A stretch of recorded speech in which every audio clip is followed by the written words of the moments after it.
Thank you very much. Before we begin, I'm pleased to announce that I've just signed a proclamation officially designating tomorrow, May 8th, as a Victory Day for World War II, commemorating the 80th anniversary of America's victory in the Second World War. All over the globe, our World War II allies are celebrating this week, but the United States has never joined in with the proper celebration of our own, and the victory was mostly accomplished because of us. Whether you like it or not, we came into that war and we won that war, and we had a lot of help from a lot of great people, a lot of great allies. But I think there would be nobody that would say that we were not the dominant force in that war, and we don't celebrate it.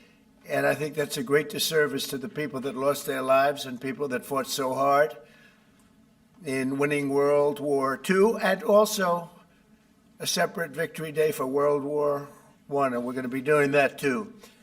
It was American tanks and ships and trucks and airplanes and service members that vanquished the enemy 80 years ago this week. Without America, the liberation would never have happened. And so we have to pay tribute and homage to those people that gave us victory. And we did something else that people don't talk about. We rebuilt the world. All of these countries that were destroyed, we helped them rebuild. And that's something that, for the most part, others did not do. So with this proclamation, we are hereby honoring the incredible sacrifice and heroism of millions of Americans who served in World War II, along with the unprecedented mobilization, home front that helped deliver this great triumph. All Americans should take pride in what these incredible patriots have achieved. So I just want to say happy Victory Day to all. So we are celebrating every year now. I can guarantee for 4 years, but I think after that we're going to have 2 Victory Days, World War I and World War II. This is World War II Victory Day. In the future, we're going to have a major celebration of each day. We're not going to have days off because we don't have enough days in the year. We have too many celebrations already. But we're going to have Victory Day and for World War I, World War II. And without us, those wars would not have been won.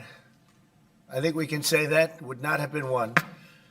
And I think it's time that the United States starts taking credit for their achievements.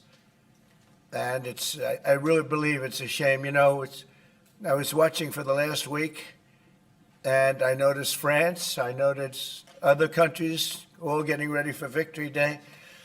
And I said, that's sort of strange, because David just added something. He said, we also rebuilt the world. And I didn't have that, and I should have that. That was a big factor. But I noticed all of the countries, Russia, having a big day tomorrow. And by the way, they lost millions of people, and they were absolutely a major factor. But there was no major factor like us. We won the war, and we won it with the help of others. But everybody was celebrating but the United States of America. And I said, you know, I think it's time that we start celebrating victory. And that's what we're doing. So now for the reason that we're here, but I asked David, would it be appropriate if I did that? He said, absolutely. That's a big thing that we're doing on your swearing in, very big thing. But now for the real reason, and a reason that I'm very proud of because he's been my friend for a long time. We're swearing in our next ambassador to the People's Republic of China. What timing, David, what timing? Only you could have picked this timing. It's your fault. I picked him a long time ago, but it just happened to come due on a pretty important date. But our friend David Perdue, Senator David Perdue, joining David this afternoon are his incredible wife Bonnie, who's been at his side for a long time, their sons David and Blake, their daughter-in-law Danielle and daughter-in-law Charlotte, and their grandsons David, Hudson, and Jack. That's a beautiful family. Congratulations. I didn't think you had it in you, David. That's really something. That's pretty amazing. Look at that. Our new ambassador brings to this position a lifetime of experience at the highest levels of business and politics, and he is at the highest level. Over 4 decades in business, he rose to lead several major American corporations, including as the president and CEO of the footwear giant Reebok, where he did very well. He did a great job. And later CEO of Dollar General. Likewise, he did a great job. David also lived and worked in Singapore and Hong Kong for several years, developing a wealth of experience negotiating and doing tremendous business deals for lots of different leaders that he worked with. Following his tremendous business success as an executive, David stepped forward to serve America in government, and as we all know, in 2014, he was elected United States Senate in Georgia, and he was very popular, very respected from day one. He served on the Senate Foreign Relations Committee and was a tremendous partner to our administration during my first term. I dealt with him a lot, and he solved a lot of problems. Now I'm entrusting David to help manage one of America's most complex and consequential foreign relationships, and I know he'll do a fantastic job. As our lead diplomat in Beijing, David will work to promote American interests and stability in the Indo-Pacific, help stop the flood of Chinese fentanyl across our borders, which we have to do. We lost, I believe, 300,000 people last year. Seek fairness and reciprocity for the American worker, ensure the safety of our citizens overseas, and promote peace in the region and in the world. And I'm confident that he will do an exceptional job. He's an exceptional man, and make our country very proud and make our country very safe, too. So, David, I want to congratulate you. This is as big as it gets, and the timing is unbelievable, but it's time that we have somebody like this. This is a very, very extraordinary man, and you're going to do a fantastic job. And say hello to President Xi when you're over there, please, okay? Thank you very much. Marco, would you do the service? Thank you. Put your left hand and raise your right. Raise your right hand.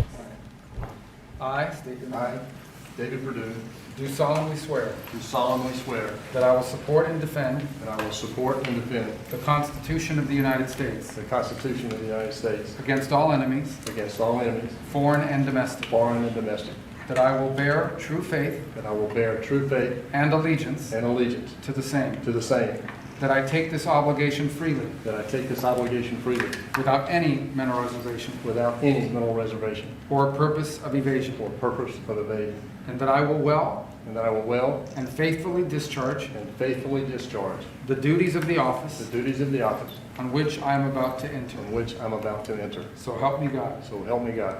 Congratulations. Thank you.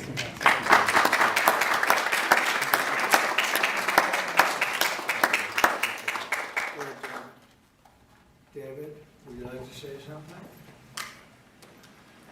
Mr. President, I'm humbled to be in this office today. I love what you've done with this office. I like the Declaration of Independence. I want the world to know that I know this man personally. He loves this country, and I am glad to be your man in China. Thank you. Thank you, David. I think just for the sake of formality, here we go, David. Come on up. Come on up here, Bonnie. That's what it's all about, right? And now we send you on your way. Lots of luck. Yes, sir. We're right behind you, David. Look forward to seeing you over there, sir. Okay, have a good time. God bless Thank you. Congratulations, everybody. Congratulations. Any questions, please? Mr. President, the Treasury Secretary just told lawmakers that a tariff exemption for certain baby items like car seats is under consideration. Will you exempt some products that families rely on? I don't know. I'll think about it. I don't know. I really don't. I want to make it nice and simple. I'm not looking to have so many exemptions that nobody knows what's doing. We have to make it very simple, but I'll take a look at it. Yep. Mr. President, there are rumblings in Washington that some House Republican moderates are opposed to defunding Planned Parenthood in this year's reconciliation package. What do you say to those members, and are you supportive of? Well, I don't know yet. I have to see, because you're just telling me that for the first time. we'll work something out. Mr. President, what are you hoping your representatives will get out of the talks in Switzerland on China? And secondly, what does China need to do on fentanyl specifically? What do you want to see done? Well, they have to stop fentanyl from coming in. That'll be a very big part. And I had that understanding with President Xi before I left last time, and we had a deal, and he would have honored the deal. But when Biden came in, of course, nothing ever happened with him. He didn't know what the hell he was doing. But that would have saved a lot of lives. That election cost us a lot of lives and a lot of heartache. The fact that we went through 4 years of misery, and you look at what's coming through the border, and the job of getting murderers out of our country. So many bad things happened. The wars. You wouldn't have October 7th. You wouldn't have Russia fighting with Ukraine. You wouldn't have had that disaster in Afghanistan. You wouldn't have had inflation.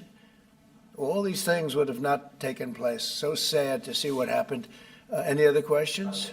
Are your administration sending migrants to Libya? I don't know. You'll have to ask Homeland Security, please. Would you support sending migrants? Would you support President sending Vance migrants to said Libya? Russia was asking for too much to end the war. Given that, do you still have confidence that... When did he say that? Earlier this morning. Well, it's possible that's right. He may know some things that, because I've been dealing with this and some other things, but we are getting to a point where some decisions are going to have to be made. I'm not happy about it. Okay. Just to follow up, sir, on the talks in Switzerland, what do you expect? What do you hope to come out of We'll those? see. I mean, look, we were losing $1 trillion a year. Now we're not losing anything, That's the way I look at it. We were losing with China on trade $1 trillion a year. More, actually. 1.1. But let's say $1 trillion. You know what we're losing now? Nothing. That's not bad. Are you Mr. President, are you planning a new ceasefire and hostage deal proposal for Israel and Hamas before you head over to the region next week? Where? In Gaza. In Gaza. Well, we're going to see what's happening. There's a lot of talk going on about Gaza right now. You know that, right? So you'll be knowing probably in the next 24 hours. Are you taking diplomatic actions between the war in India and Pakistan? What's your position? Oh, it's so terrible. My position is I get along with both. I know both very well, and I want to see them work it out. I want to see them stop. And hopefully they can stop now. They've gone tit for tat, so hopefully they can stop now. But I know both. We get along with both countries very well, good relationships with both, and I want to see it stop. And if I can do anything to help, I will be there. By the way, unrelated, but I guess it's all related when you look at the world nowadays. Rwanda and the Congo, we've made a lot of progress in getting that disaster stopped. We've had a very talented person over there, and we've made a lot of progress with Rwanda and Congo fighting a very violent war, by the way. China says in order to have substantive negotiations, you have to bring down your 145% tariffs. Are you open to pulling back your tariffs in order to get China to the negotiating table? No. Mr. President, Senator Tillis has come out against Ed Martin as U.S. Attorney. Do you have any response to that? Well, it's disappointing because, I know Eddie's very talented. Crime is down in Washington, D.C. Street crime, violent crime by 25%. And people have seen, they've noticed a big difference. So I didn't know that. But if anybody voted against him, I feel very badly about it, only in the sense that in this short period of time that he's been there, crime is down 25% in Washington, D.C. But that's really up to the senators. If they, feel that way, they have to vote the way they vote. They have to follow their heart, and they have to follow their mind. Mr. President, when you are referring to the Persian Gulf as the Arabian Gulf, are you going to make that announcement on your trip? They're going to ask me about that when I get there, and I'll have to make a decision. So you haven't made a decision I yet? don't want to hurt anybody's feelings. I don't know if feelings are going to be hurt. Why have a case right over here? It's called Gulf of America. And I guess a lot of people get ideas from us. But the Gulf of America was something I thought should have been named a long time ago. I'm going to be given a briefing on that. It was just done. And I'll make a decision. Is it the U.S. position that Iran can have an enrichment program as long as it doesn't reach a weapons? We haven't made that decision yet. We will, but we haven't made that decision yet. Yeah. China said the U.S. initiated the trade talks this week and that its position hasn't changed. Are you still confident you can reach a deal with China? They said we initiated? Well, I think they ought to go back and study their files, okay? I do think that. Go ahead, what would you? Are you planning to ease ship export restrictions to some of these Gulf countries and then also make announcements regarding? We might be doing that, yeah. And their nuclear programs, civilian nuclear And programs? it'll be announced soon. And you're to help them develop some nuclear power? Well, we're going to take a look. We're going to take a look. But, we had really a very good, as you know, we had a very good outcome with the Houthis, and we honor their word. I mean, they made a commitment, and we dealt with other countries that were close to them and their surrogates, and we honor all of their words. We'll see what happens, but I think, I believe that hopefully that's over with, and they'll leave the ships alone, just leave those ships alone. But so we do. We take their word for it. It was, we hit them very hard. They had a great capacity to withstand punishment. They took tremendous punishment. And, you could say there's a lot of bravery there. It was amazing what they took. But we honor their commitment and their word. They gave us their word that they wouldn't be shooting ships anymore, and we honor that. I want to thank you all for being here. I want to congratulate David Perdue and his family. He's going to be really an incredible ambassador to China. I have no doubt about it. And we're going to work together very closely. Thank you all very much. Thank you. Thank you, everybody. Thanks, Thank you, Dan.